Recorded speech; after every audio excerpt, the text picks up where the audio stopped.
नीतीश कुमार ने बच्चों से मिलना भी गवारा नहीं समझा। 2 बार बच्चों को उनकी सरकार ने, उनके अधिकारियों ने दौड़ा दौड़ा कर मारा है। बच्चों को इतनी चोट लगी है कि कम से कम 20 बच्चों का सीटी स्कैन हुआ है, अल्ट्रासोनोग्राफी हुई है। बच्चे अभी भी आपके बगल में बैठे हुए हैं, अभी भी इनके कैनुलाज लगे हुए हैं इनके हाथ में। इसके बावजूद अगर सरकार बिल्कुल मूक और बधिर बनी हुई है तो उसको जगाने का एक ही रास्ता है।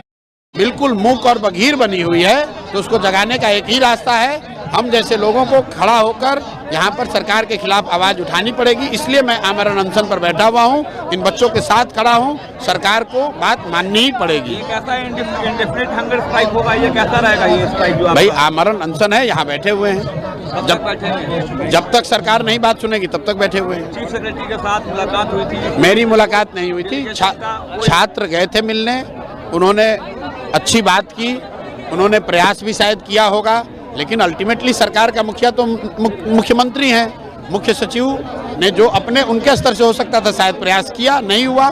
लेकिन अल्टीमेटली ये लड़ाई भाई बिहार में लोकतंत्र है, बिहार को बैठाया है।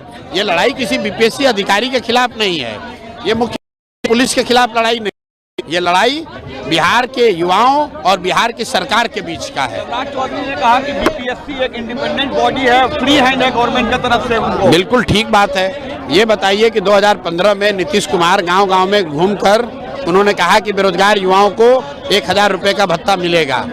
क्या उसके लिए भी उनका हाथ बंधा हुआ है? 10 साल में बेरोजगार युवाओं को क्यों नहीं पैसा दिया?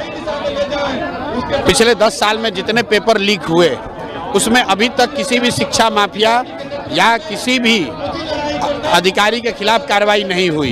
क्या उसमें भी उनके हाथ बंधे हुए हैं? बिहार में डोमिसाइल नीति नहीं लागू है, जिसकी वजह से आधे से ज़्यादा नौकरी, जो थोड़ी बहुत नौकरी उपलब्ध है वो भी बिहार के बाहर के लड़कों को मिल रही है। क्या उसमें भी उनके हाथ बंधे हुए हैं? क्या बच्चों पर लाठी चलवाना भी उनकी मजबूरी थी? अगर थी तो जिनका भी आप नाम ले रहे हैं वो कैमरे पर आकर कहे कि बच्चों को मरवाना जरूरी था, और अगर जरूरी था तो जनता को तय करने दीजिए। आज भी लाठी चल सकती है, चलने दीजिए। भाई बैठे हुए सामने यार, हम लोग क्या कर रहे हैं? हम लोग तो निहत्थे बैठे हुए हैं यहाँ पर। आइए मारिए लाठी, हम लोग देखेंगे। आपने कहा कि बीपीएससी ऑटोनोमस बॉडी है, सरकार कह रही है अगर बीपीएससी ऑटोनोमस बॉडी है तो TRE-2 की जो EOU ने जांच की है और उसमें कहा 3 टीचर संदिग्ध है, उसके नाम क्यों नहीं जारी करते? EOU ने कहा कि इसमें धांधली हुई है, परीक्षा कैंसिल क्यों नहीं होती अगर ऑटोनोमस बॉडी है तो?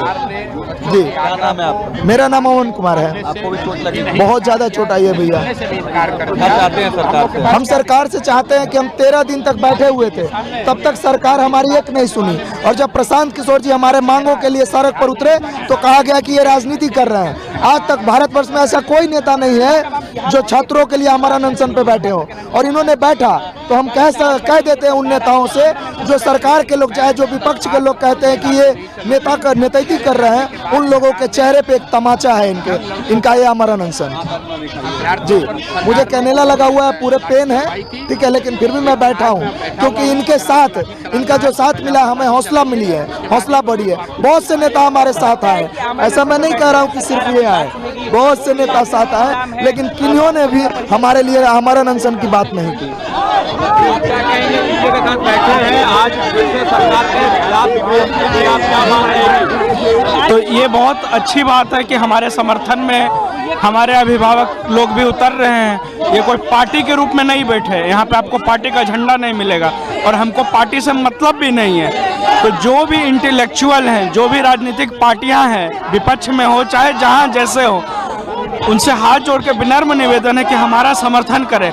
हमारा एक ही मांग है री एग्जाम का, और ये अब मुद्दा 16 दिन से हम लोग बैठे हैं, कुछ नहीं हो रहा है। तो समर्थन में अगर कोई आके बैठता है तो ये बहुत अच्छी बात है। डेलीगेशन में गए थे, कुछ जवाब आया? डेलीगेशन में जब मैं गया था तो मुख्य सचिव जो हमारे थे, चीफ सेक्रेटरी, वो बहुत अच्छा रिस्पांस दिए थे। और उन्होंने क्या बोला था पता है?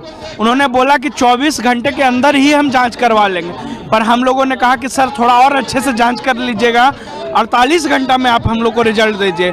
पर उधर से कोई जवाब तक नहीं आया। सबसे शर्मनाक बात ये है, हम लोग को सबसे बुरा ये लग रहा, आप कुछ भी कहते कि हमने जांच किया, जांच में कुछ नहीं पाया, या हमने ये किया वो, आपने कुछ जवाब तक नहीं दिया।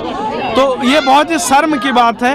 तो हम लोग इस लड़ाई को छोड़ेंगे नहीं, लड़ाई को लगातार लड़ेंगे और जीत के रहेंगे, क्योंकि कुछ गलत नहीं मांग रहे भैया, बस आपसे री एग्जाम मांगे थे, क्या गलत मांगे थे, लेकिन उसके बाद भी आपको समझ में नहीं आ रहा। जी, मैं सत्यम नालंदा से हूँ।